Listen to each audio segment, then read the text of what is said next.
It was a seemingly ordinary day, the year 1954.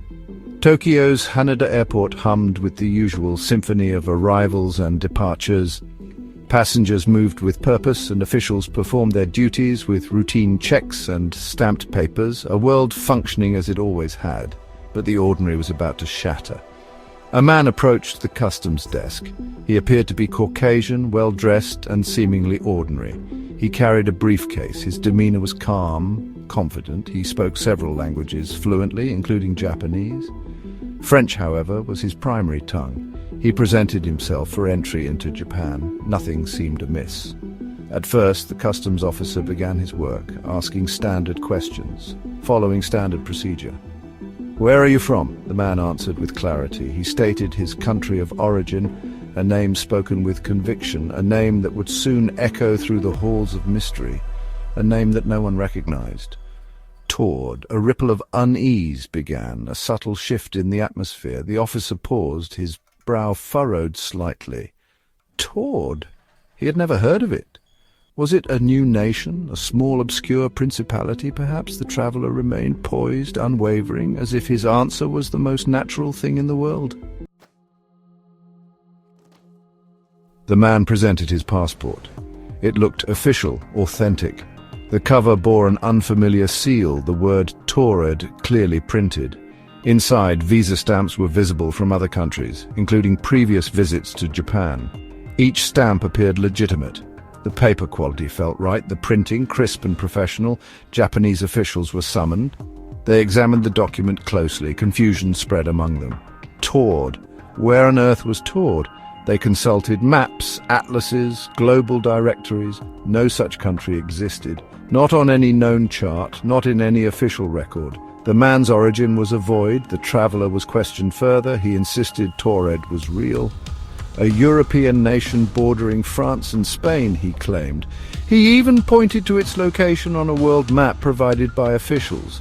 But where he indicated there was Andorra, the tiny principality. Not the 1,000-year-old nation of Taured. His story began to unravel.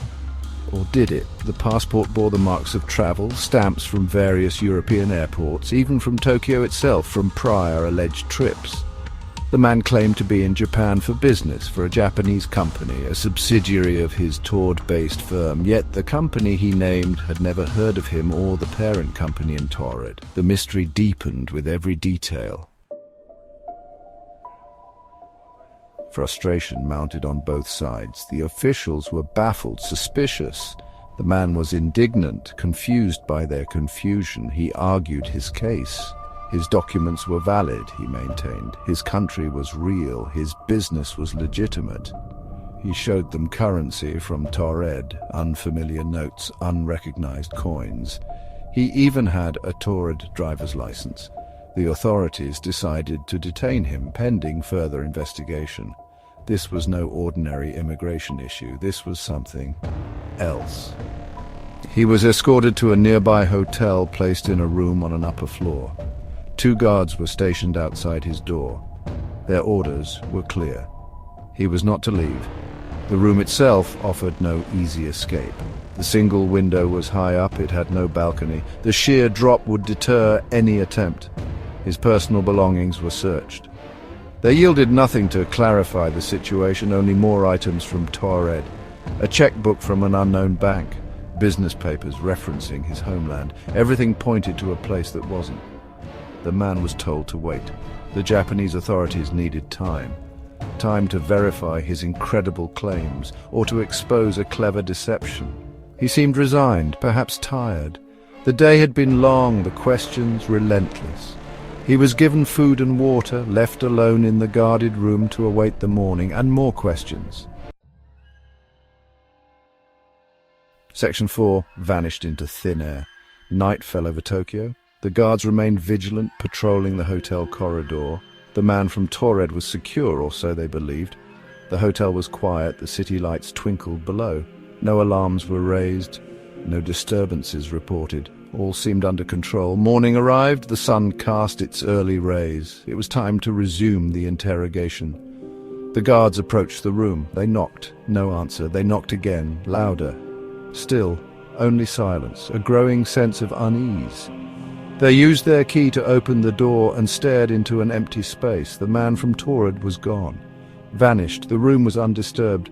The bed had not been slept in. The window was closed, latched from the inside.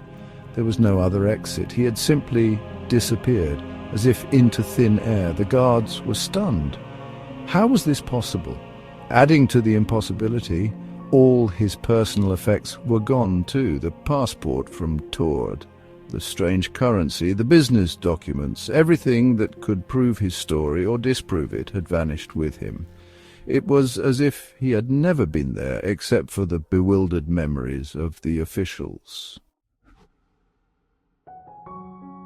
Section 5. Whispers of the Cosmos. The disappearance was absolute. No trace was ever found. No explanation offered. The man from Taured became a legend, a whisper in the annals of the unexplained. How could a man vanish from a guarded room high above the ground, leaving no sign of his departure?